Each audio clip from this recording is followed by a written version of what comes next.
Good morning, students. Welcome to today's class on microprocessor and microcontroller.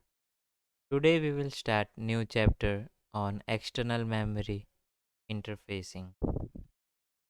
Before starting this chapter, first of all we will see what are the types of memory used in microcontroller and why we need to add external memory with our microcontroller. Memory used in 8051 controller are of two types: program memory and data memory. Program memory is used to store programs or instructions of 8051. ROM or EPROM is used as program memory as they can store data even without power. RAM is used as data memory as it is fast. We can store or retrieve data very fast, but we cannot store data without power.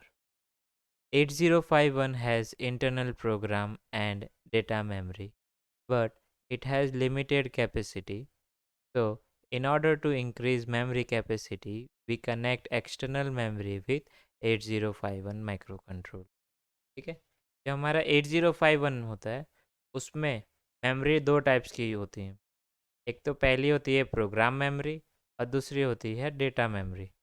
Program memory को हम use करते हैं instructions और programme को store करने के लिए। ठीक है, इसमें हमारी बेसिक रिक्वायरमेंट क्या होती है कि जो हम प्रोग्राम या इंस्ट्रक्शन स्टोर कर रहे हैं वो परमानेंट रहे, हमारा इंस्ट्रक्शन लॉस नहीं होना चाहिए। ठीक है, के लिए हम इस प्रोग्राम मेमोरी के लिए हम यूज़ करते हैं रोम, रीड ओनली मेमोरी। रोम में हमको फ़ायदा मिलता है कि पावर सप्लाई रहे या ना रहे, हमारा डेटा स्टोर्ड ही रहता है।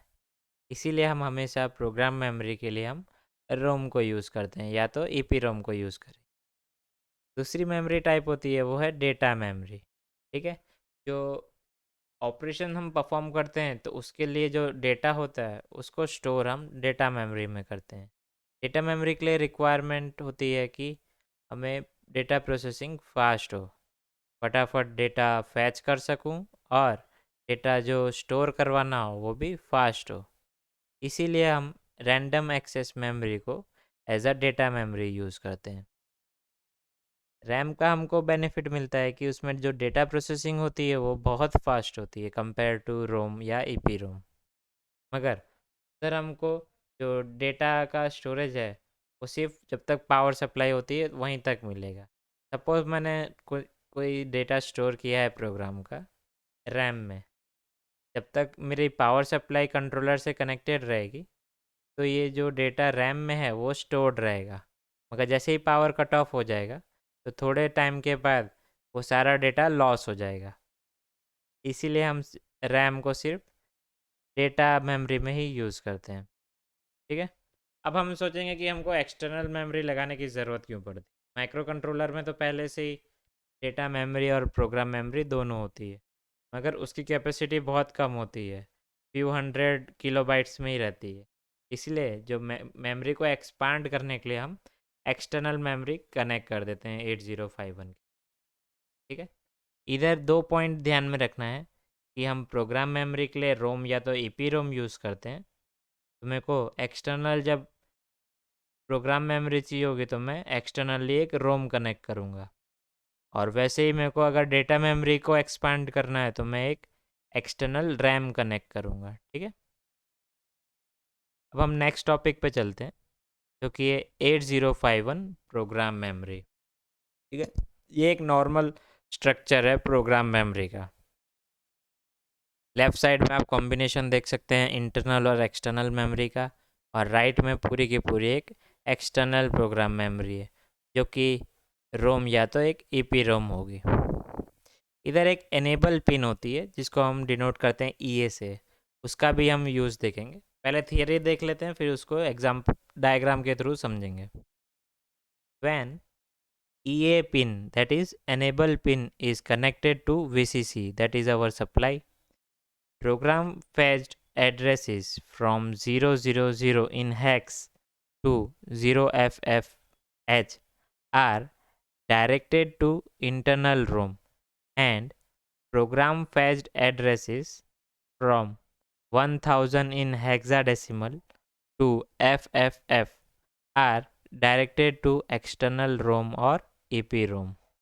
ठीक है, आप डायग्राम में देख सकते हैं जो हमारे माइक्रो कंट्रोलर की एनेबल पिन होती है, अगर मैं उसको पावर सप्लाई से कनेक्ट करूँगा VCC से, तो जो लोअर एड्रेसेस होंगे 4 किलो बाइट वाले 000 से लेके 0FF तक, वो डायरेक्ट करेंगे हमारे इंटरनल प्रोग्राम मेमोरी को, और जो हायर 60 बाइट्स की मेमोरी होती है 1000 इन हेक्साडेसिमल से लेके FFF तक की, वो डायरेक्टेड होती है एक्सटर्नल प्रोग्राम मेमोरी को।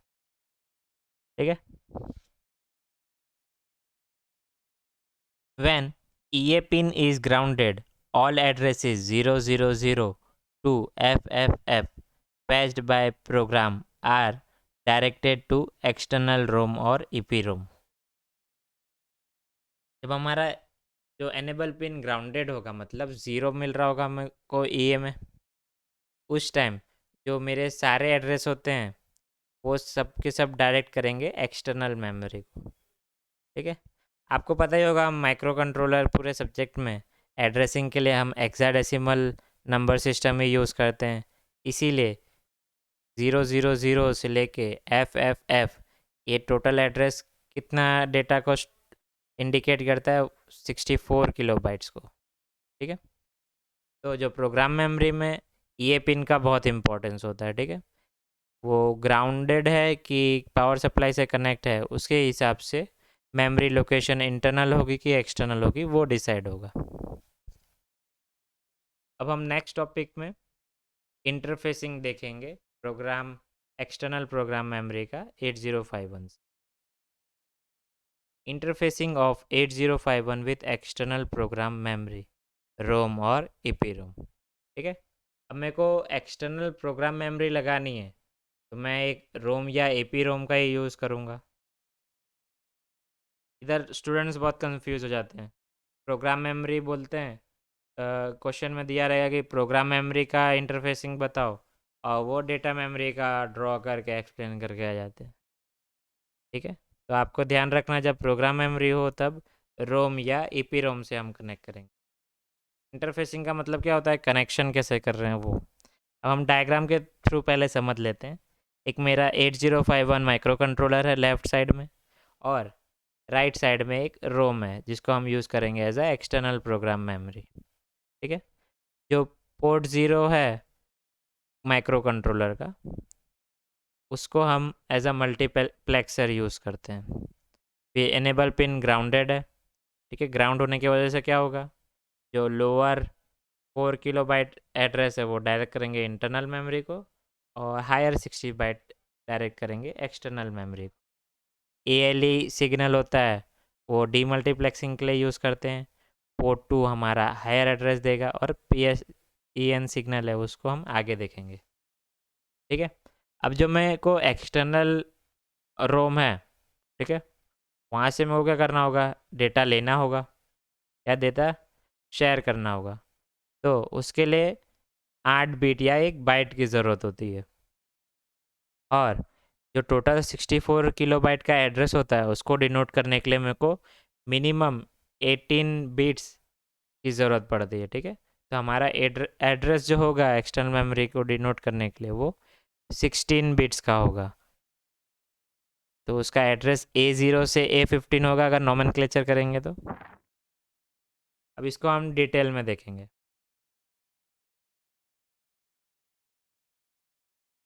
Port 0 of microcontroller is multiplexed address bus and data bus. It gives lower 8-bit address in the initial time cycle, and later it is used as data bus. Figure में जो हमारा port, ये वाला जो port 0 है उसको हम as a multiplexer use करते हैं। ये दो डेटा को एक साथ दे रहा होगा। क्या करता है, जब स्टार्टिंग में हमारा जो लोअर 8 बिट एड्रेस होता है वो इसके थ्रू जाता है, फिर बाद में जो हमारा डेटा बाइट होता है वो हो जाती है।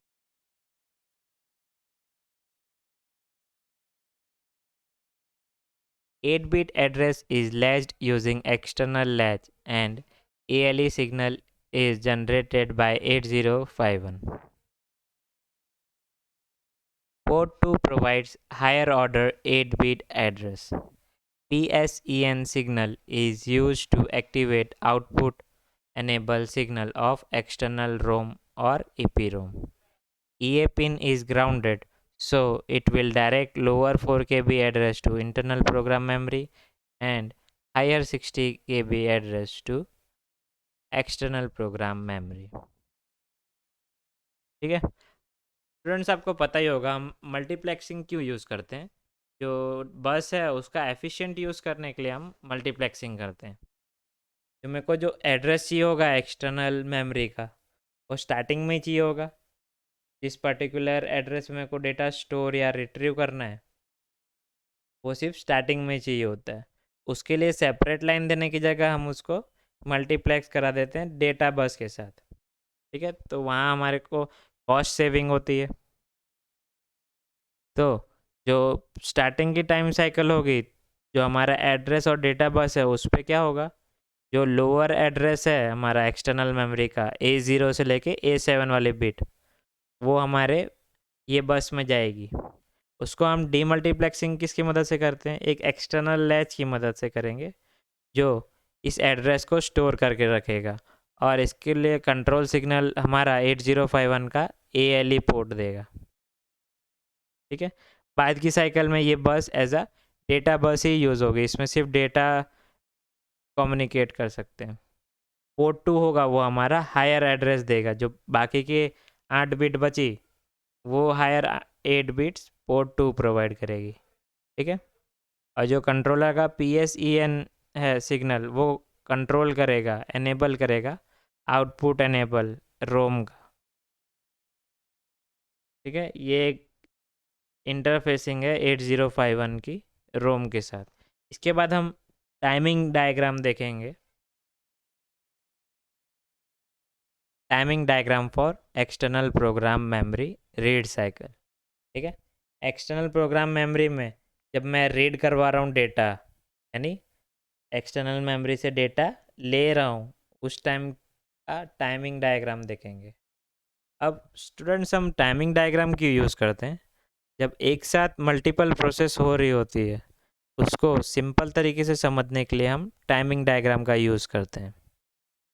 ठीक है, ताकि कन्फ्यूज़न मिनिमम हो। टाइमिंग डायग्राम आप देख सकते हैं, लेफ़्ट से राइट में मेरा टाइम इंक्रीज़ होते जा रहा है। ठीक है, टाइम कांस्टेंट होता है, कॉन्स्टेंटली इंक्रीज़ होते जाता है। और आप किसी भी एक इंस्टेंट पे एक वर्टिकल लाइन ड्रॉ करोगे तो उस इंस्टेंट पे सारी प्रोसेस एक साथ आकर हो रही होगी। ठीक है, अब ऊपर में आप देखेंगे तो ALE सिग्नल पहले लो था, फिर आपको हाई मिल रहा है। ठीक है, उसके साथ ही साथ PSEN है जो रोम के आउटपुट एनेबल को भी हाई कर देगी। जैसे ही ये दोनों हाई होंगे तो हमारा जो पोर्ट 0 है वो क्या करेगा, स्टार्टिंग में जो लोअर 8 बिट एड्रेस है A0 से लेके A7 वो बस में देगा, तो हमको मिल रहा है A0 से A7, है ना। फिर जब तक ALE और PSEN सिग्नल हाई है तब तक ये बस के अंदर ये एड्रेस जाता रहेगा। जैसे ये अपने ने देखा डीमल्टीप्लेक्सिंग हमने लैच के थ्रू किया था, तो वो लैच स्टोर कर लेगा A0 से A7 वाला डेटा। फिर जैसे ही ALE लो हुआ उसके बाद PSEN सिग्नल भी लो हो गया, तो वो क्या करेगा, जो हमारा डेटा मेरे को लेना हो या पैच करना हो वो करेगा, जिसको हम इंस्ट्रक्शन के अंदर लिख रहे हैं। ठीक है, जो उसका डेटा ट्रांसफ़र है वो उस टाइम पे हो रहा होगा, और पोर्ट 2 है वो हमेशा कॉन्स्टेंटली हायर एड्रेस भेजती रहेगी। तो ये एक टिपिकल टाइमिंग डायग्राम है एक्सटर्नल प्रोग्राम मेमोरी का रीड साइकिल के दौरान।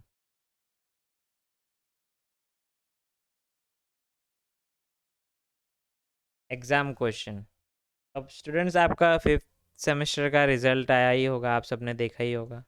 मेरे को भी आपका जो फिफ्थ सेम का रिज़ल्ट है उसका एनालिसिस बनाने के लिए दिया गया था, तो मैंने देखा परफॉर्मेंस बहुत तो अच्छी नहीं थी। तो हम लोग स्टडी का पैटर्न है उसको थोड़ा चेंज करेंगे।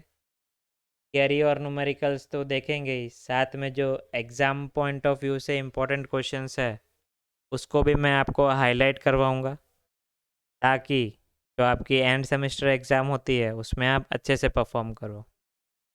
देखिए, नॉलेज होना तो इम्पोर्टेंट है, साथ ही साथ हमको एग्ज़ाम में पास होना भी ज़रूरी है। ठीक है, आप फेल होते हैं आपकी मार्कशीट एक्स्ट्रा बढ़ती है, तो आप आगे दूसरी जगह जाएंगे और वो मार्कशीट दिखेगा, तो 8 से ज़्यादा मार्कशीट होगी तो वो अच्छा इंप्रेशन आप पे नहीं पड़ेगा। ठीक है, साथ ही साथ में आपका पैसे और टाइम की भी वेस्टेज होती है।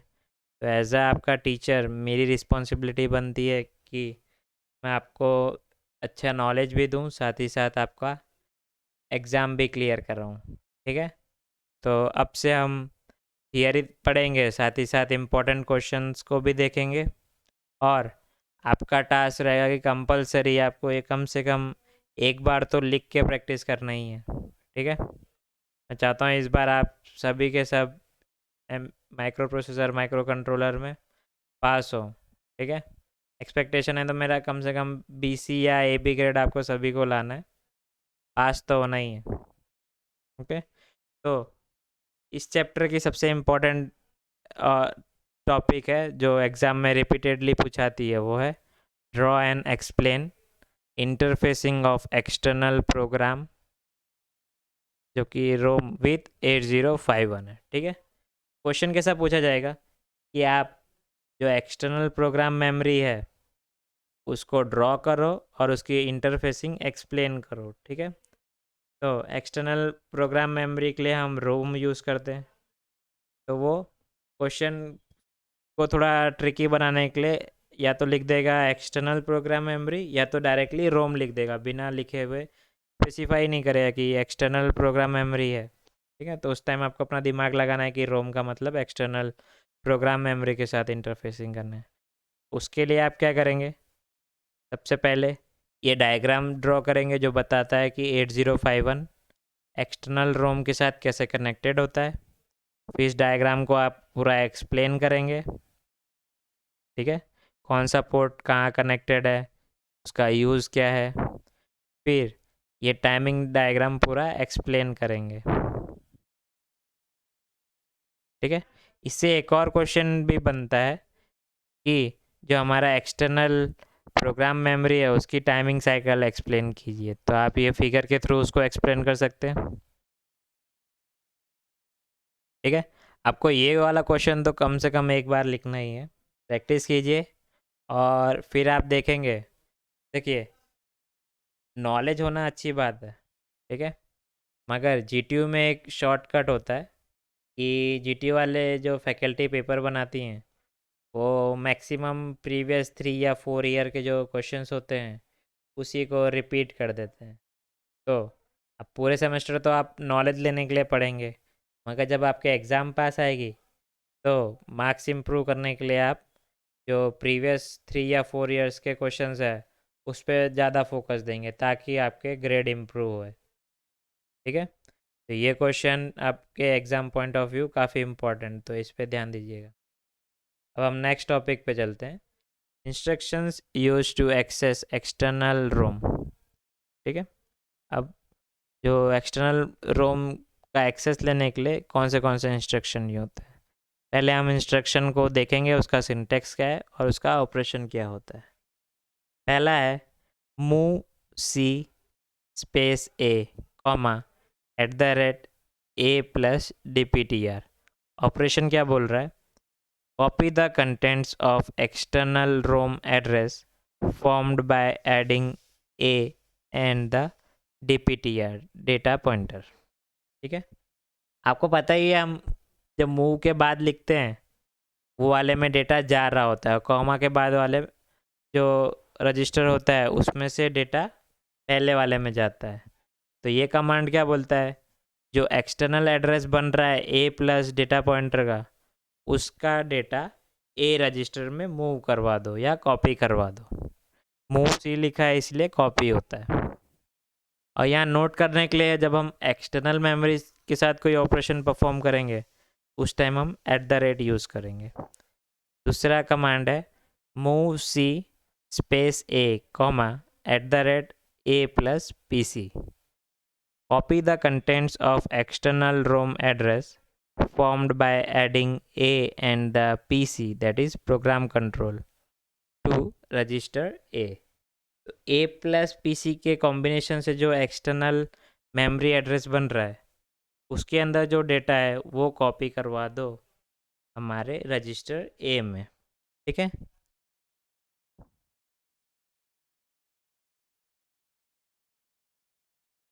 Now we will see external data memory structure. ठीक है। डेटा मेमोरी के लिए हम कौन सी मेमोरी यूज़ करते हैं? रैंडम एक्सेस मेमोरी या रैम यूज़ करते हैं। ठीक है। इंटरनल डेटा मेमोरी का स्ट्रक्चर ये लेफ्ट साइड में दिया हुआ है और एक्सटर्नल डेटा मेमोरी का स्ट्रक्चर राइट में दिया हुआ है। पहले थियरी पढ़ते हैं फिर उसको डायग्राम के थ्रू समझेंगे। Internal data memory for 8051 is divided into 3 blocks: lower 128 bytes, upper 128 bytes, and SFRs. SFR means special function registers.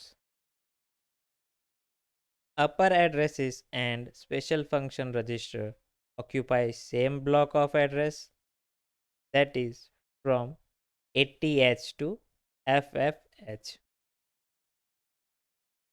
ठीक है। जो हमारे इंटरनल डेटा मेमोरी होती है वो 3 ब्लॉक्स में डिवाइडेड होती है। सबसे पहले जो लोअर 128 बाइट्स है वो नीचे होगी और ऊपर 2 ब्लॉक्स होंगे जिनकी लोकेशन सेम रहेगी। एक तो हो जाएगा अपर डेटा बाइट और दूसरा हो जाएगा स्पेशल फंक्शन रजिस्टर। ठीक है। ये जो दोनों ब्लॉक हैं उनका मेमोरी एड्रेस क्या हो जाएगा? 80 हेक्साडेसिमल से लेके FF तक।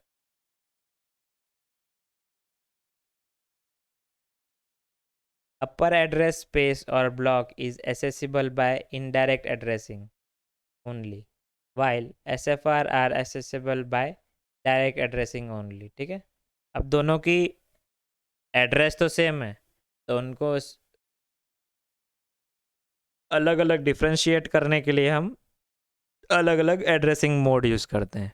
जो अपर ब्लॉक होगी मेमोरी की उसको हम इनडायरेक्ट एड्रेसिंग से ही एड्रेस कर सकते हैं, जबकि जो स्पेशल फंक्शन रजिस्टर्ड होती है उनको सिर्फ हम डायरेक्ट एड्रेसिंग मोड से ही एड्रेस कर सकते हैं। ठीक है। और जो लोअर 128 बाइट वाला ब्लॉक होता है ये नीचे वाला उसको हम डायरेक्ट या इनडायरेक्ट दोनों एड्रेसिंग मोड से कॉल करवा सकते हैं। Lower address block can be accessed either bye direct और इनडायरेक्ट एड्रेसिंग। ठीक है। एक्सटर्नल डेटा मेमोरी क्या होगी? एक 64 किलो बाइट की एक्सटर्नल मेमोरी जो कि एक 64 KB का रैम होगा। स्टार्टिंग एड्रेस क्या होगा? 000 और एंडिंग एड्रेस क्या हो जाएगा हेक्साडेसिमल में 4 टाइम्स F।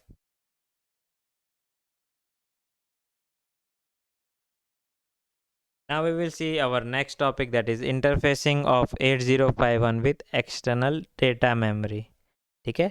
अब हम एक्सटर्नल डेटा मेमोरी के साथ कनेक्शन करेंगे 8051 का। ये देखिए डायग्राम, लेफ्ट साइड में एक 8051 है, राइट साइड में हमने रैम यूज़ किया है एज अ डेटा मेमोरी। ठीक है। पोर्ट 0 तो आपको पता ही है हम मल्टीप्लेक्सिंग के लिए यूज़ करते हैं, लोअर 8 बिट एड्रेस को और डेटा बस को। जो एनेबल पिन है उसको हमने ग्राउंड कर दिया है। ALE सिग्नल डीमल्टीप्लेक्सिंग में यूज़ करेंगे, लैच को भी डीमल्टीप्लेक्सिंग के लिए यूज़ करेंगे। ठीक है। इधर दो ऑप्शंस पिन अवेलेबल होती है, एक रीड पिन होती है और एक राइट पिन होती है। इसका यूज़ हम अब थियरी में देखेंगे। Port 0 is used to multiplex lower 8 bit address and data bus, which is demultiplexed by external latch and ALE signal. Port 2 gives higher order address bus, that is upper 8 bits. RD and WR signals from 8051 selects memory read and memory write operations. EA pin is either grounded or connected to supply. ठीक है, मैं external RAM से मुझे data लेना है कि data store करना है, वो कौन डिसाइड करेगा? जो ये रीड और राइट वाली पिन है वो डिसाइड करेगी। अगर मेरा जो RD वाला है वो पिन हाई होगा तो बताएगा कि मेरे को एक्सटर्नल मेमोरी से डेटा रीड करना है, एक्सेस लेना है। जब राइट पिन हाई होगी तब वो बताएगा कि मेरे को डेटा स्टोर करवा। ठीक है, बाकी सारा कनेक्शंस तो हमारे एक्सटर्नल प्रोग्राम मेमोरी की तरह ही है। हमने मल्टीप्लेक्सिंग की है लोअर 8 बिट एड्रेस को डेटा बस के साथ। ठीक है, डीमल्टीप्लेक्सिंग के लिए लैच और ALE सिग्नल का मदद लिया। अब हम इसका टाइमिंग डायग्राम देखें। ठीक है, अब देखिए, जब ALE सिग्नल हाई हुआ कि साइमल्टेनियसली PSEN सिग्नल भी हाई हो जाएगा।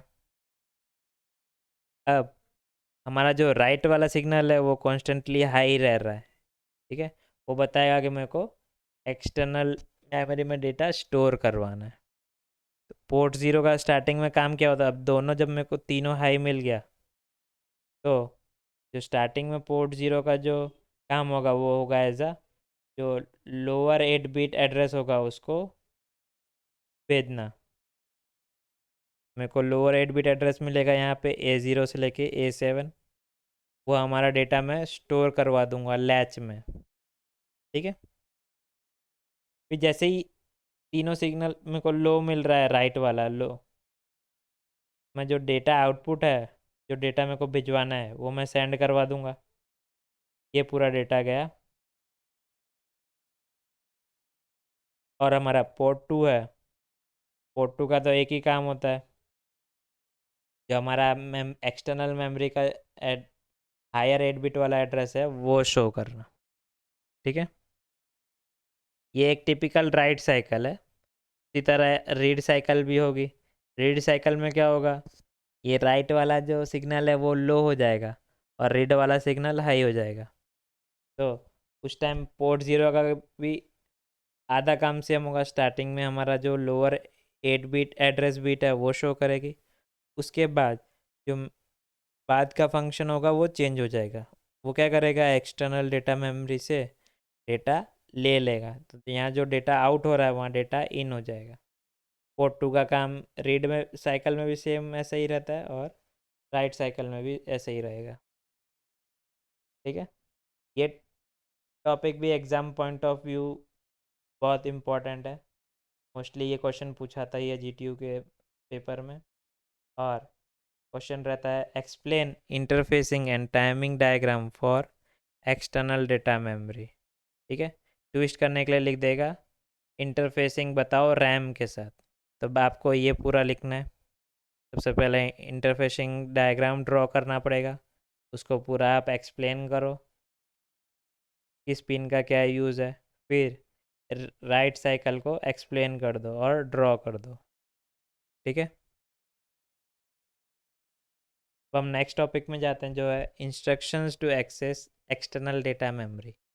ठीक है, अब मेरे को एक्सटर्नल डेटा मेमोरी जो असेंबली लैंग्वेज प्रोग्राम है उससे मेरे को एक्सेस करना है कि इंस्ट्रक्शन कौन से होते हैं वो देखेंगे हम। सबसे पहला इंस्ट्रक्शन होता है move x space A comma @RP। Syntax का मतलब क्या होगा?